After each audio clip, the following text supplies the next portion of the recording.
Ti dal yna? Ti wedi dweud bod ti'n anfon neges o 2022. Sut gallai hwnna fod yn iawn?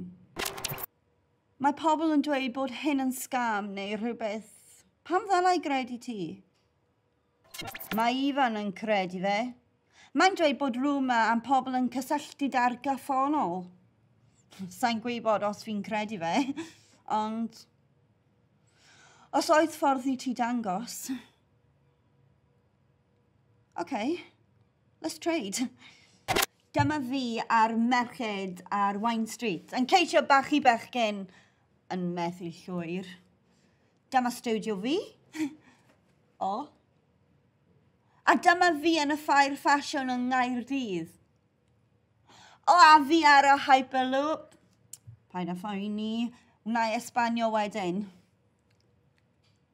Dyma fi a'r merched. God, oedd y cocktails yn gryf. A dyma...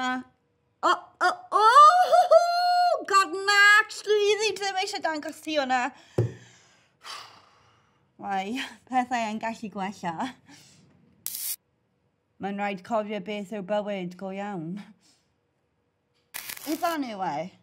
Mae'n dweud bod na ferch yn dweud bod hi'n dod o'r goffennol ac mae hi'n mynd i'r flaenau ffestiniog. Mae hi'n dweud bod hi'n o 2022.